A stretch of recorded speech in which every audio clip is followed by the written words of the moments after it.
La négociation est un outil tactique en fait, qui nous permet de recueillir du renseignement, qui nous permet d'avoir des preuves de vie, qui nous permettent aussi éventuellement de définir le montant de la rançon pour avoir des garanties aussi de récupérer ensuite la rançon, pour la tracer éventuellement.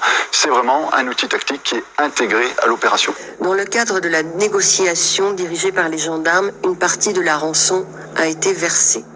La presque totalité de ces crypto-monnaies a été tracée, gelée et saisie. Reste à savoir où sont cachés David Ballon et son épouse.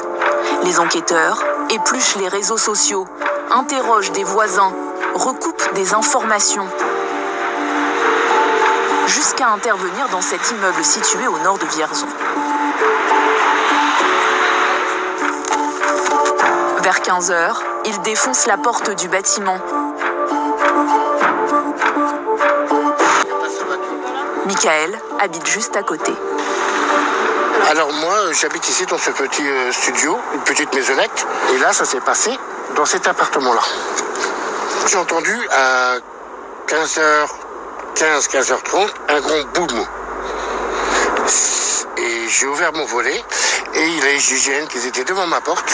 Et je suis sorti et c'est là que j'ai vu des messieurs avec des mitraillettes, des machins, l'hélicoptère de la gendarmerie qui était vachement bas. Et c'est là que je me suis dit, il y a quelque chose qui se passe, quoi.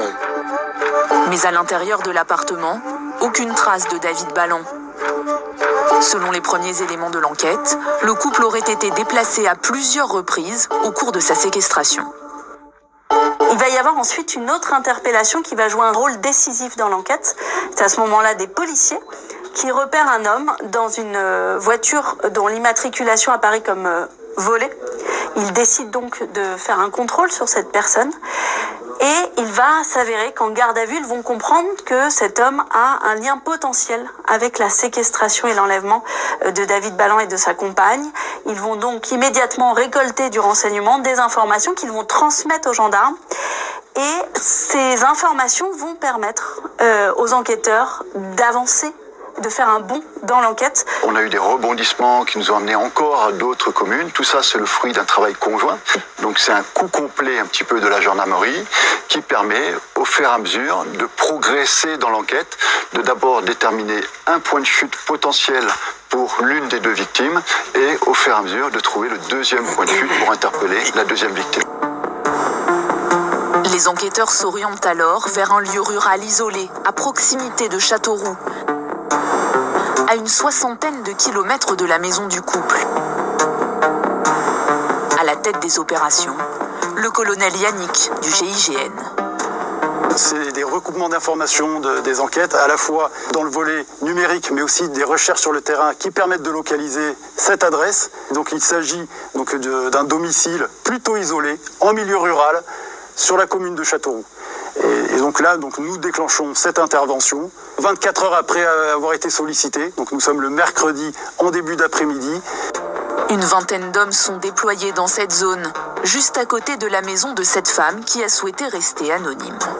On a vu des gendarmes arriver, ainsi que des hélicoptères. On ne savait pas du tout ce qui se passait. À un moment, on a entendu un grand boom. C'était le portail de la maison qui a dû sauter. Le GIGN crée un effet de surprise et prend de court les ravisseurs. Lorsqu'ils pénètrent dans ce domicile, il y a deux hommes, deux ravisseurs qui sont en train de faire le guet et de surveiller David Ballon ligoté à ce moment-là.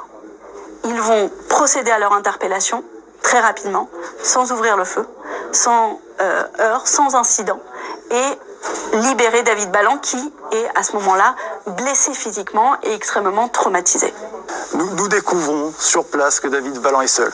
Et donc notre préoccupation, puisque nous, notre priorité, c'est quand même de libérer les otages sains et saufs. Donc une fois qu'on a libéré David Ballon, on comprend qu'il nous faut très vite nous réarticuler pour aller vérifier d'autres adresses et trouver sa compagne.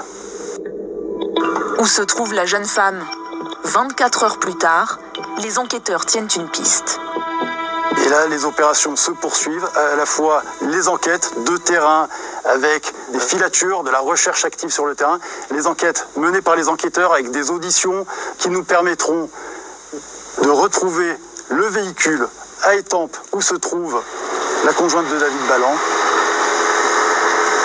Ce véhicule est à l'arrêt sur ce parking à Étampes. Nous prenons le parti de mener un assaut, là encore en surprise et en souplesse, sur ce véhicule. Ce parti pris est le bon, puisqu'on tombe à l'arrière du véhicule sur la conjointe de David Balland et sur ses ravisseurs. Elle se trouvait ligotée, elle ne souffrait pas de blessures physiques, mais elle sera nécessairement prise en charge médicalement à l'issue de son audition en raison du traumatisme subi. L'aboutissement d'une course contre la montre qui aura duré plus de 48 heures et mobilisé 230 gendarmes, dont 90 hommes du GIGN.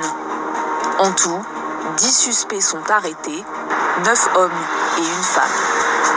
On est quand même plutôt sur des gens qui ont une vingtaine d'années, quelques individus un peu plus vieux. Ce qu'on peut vous dire, c'est qu'effectivement, ils étaient connectés. D'après nos informations, les personnes qui ont été interpellées ont le profil de ce qu'on appelle des jobbers, c'est-à-dire des personnes qui sont employées pour des missions criminelles ponctuelles. Ce ne sont pas forcément les commanditaires, les cerveaux de l'opération. L'enquête d'ailleurs se poursuit toujours pour déterminer quel a été le rôle de chacun. 3 des 10 suspects arrêtés ont finalement été relâchés. Les 7 autres risquent la réclusion criminelle à perpétuité.